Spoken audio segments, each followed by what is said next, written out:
Hey there guys, gals, and non-binary pals, and welcome back to my random ruminations. So, I've been threatening to live stream for a long time, and I'm sure some of you are wondering why in the hell it hasn't happened. A few different reasons. When I first started looking into it, I was bottlenecked by my processor. What I didn't realize was the bottleneck on my processor was hiding a bottleneck on my graphics card. Yeah, so that was the start.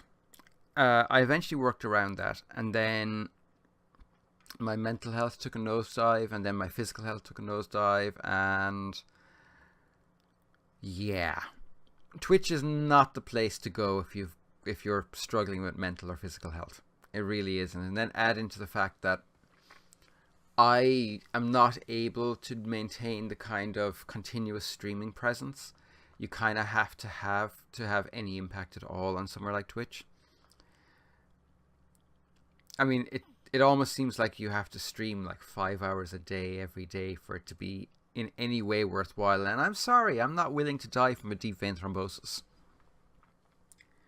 You know, I draw the line at that. I love doing this, but I'm not going to literally kill myself to do this. It's not going to happen.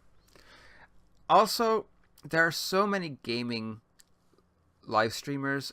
I didn't feel like I had anything unique to bring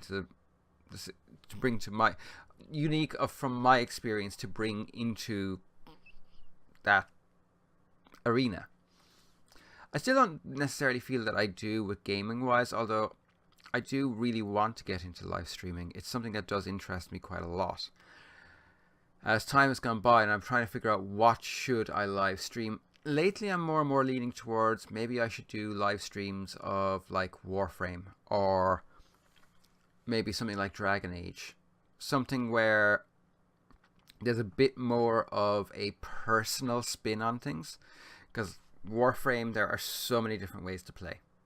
And I've yet to come across two people who really completely play the same way. And with Dragon Age, there's, what, 12 or is it 15 different potential options for character class? Never mind the fact that you have all the dialogue options. There's a lot to that as well. So I have been thinking about that. Some of you will know I'm working on a webcomic, which I'm hoping I'll actually be able to get down to actually doing in the new year. I've been using this for over a year now. Now, I love this. This is my Wacom Into Us. And I do love it. It's a really great little piece of kit. But the problem I find with it is because it's matched 1-to-1 with my screen, if my body shifts, which it does because I'm in pain all the time, I then have to readjust the framework that my brain is going, okay, well, this movement is that movement. So so basically it's slow for me, and that is a big problem for me. It means my productivity is quite low. So I am planning on getting a tablet monitor in the new year. I have my eye on an Artisul 13.3 inch one, and it's I think it could be interesting, or the XP Pen 13.3. Bigger than that, it's going to be too much for me to cope with. Smaller than that, and it won't have enough screen space to be worthwhile. Why am I talking about this? Well, my hope is to live stream on YouTube and to do Let's Draws, where I'll pick a panel from that week's comic page, because I'm going to do one page a week. I cannot do more than that. So what I'm doing instead, and what I've been making sure I've done instead, is rather than having quantity, I'm trying to make sure that it's quality, that the story is interesting, and that the setting is interesting, the characters are interesting, and making them so that you want to be invested in them. So that's the idea I have right now. And the reason I'm going to go with the tablet monitor is it means that I'll know that what I'm doing on the screen is exactly what you'll see on the screen.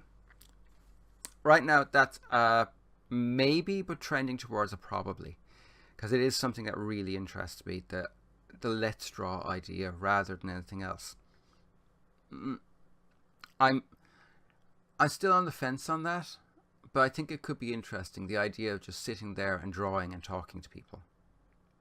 And I have got the setup now to be able to do that, more or less, aside from the tablet monitor. And I know people will say, well, it's not the tools, it's the skills. Well, actually, at a certain point, it's the tools. I've reached the limit of what I can do with my Intuos.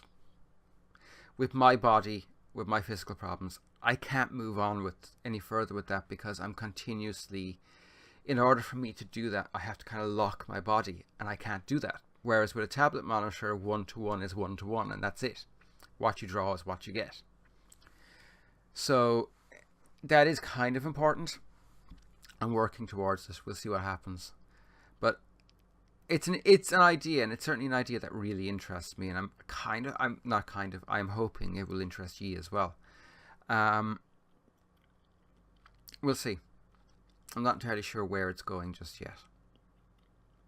Like I said, if you've thoughts on it, please let me know. But if I do live streams, they will go up as videos on demand as well. And like my usual thing, like if it's a live stream that's like 2 hours, every 40 minutes there'll be an advert, but no advert at the start of the video. Things like that. I do want to do some gaming live streaming. I don't know what way I'm going to do it. I haven't figured out yet. I am leaning towards Dragon Age, I have to say, because I like the idea of doing Dragon Age Origins, then Dragon Age 2, then Dragon Age Inquisitions. I have a funny feeling there's another game in that series somewhere, but I could be wrong. I've played Dragon Age Origins as far as Alistair leaving the party. I've never played Dragon Age 2.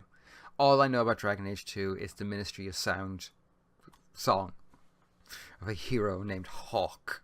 That's all I know, and having met Hawk in Dragon Age Inquisition. And Dragon Age Inquisition, I'm going to finish my first playthrough first, because I'm really enjoying it, and I'm loving playing a game for myself for the first time in a long time. But at the moment, I'm playing a Necromancer. But I'm really curious about playing a Knight Enchanter, because that could be really, really interesting. It's interesting. Most role-playing games, I prefer to play like ranged characters or up in your face, pounding your teeth in melee characters. But typically, I prefer to play ranged characters like bowmen or the like. It's the whole Elder Scrolls thing of stealth bowman. I can't help it. It's just in my nature at this stage. But in Dragon Age, there is something so satisfying about playing a mage. They're just incredibly satisfying characters to play. And they don't feel massively overpowered. They're powerful, but you're also made of tissue paper. So, if something hits you hard, you're going to die. And I die a lot. So I'm kind of thinking about that. And as I said before, I'm also thinking about Warframe, because, well, I feel like I could do something unique in Warframe. Maybe. It's hard to know. It's hard to tell. But it would be interesting to see. So yeah, that's basically what I came on to talk about today. I don't even quite remember where I started. Live streaming, that's where I started. Anyway, if you have any thoughts on this, just I hope you have a fracking great day. Be good. Bye for now.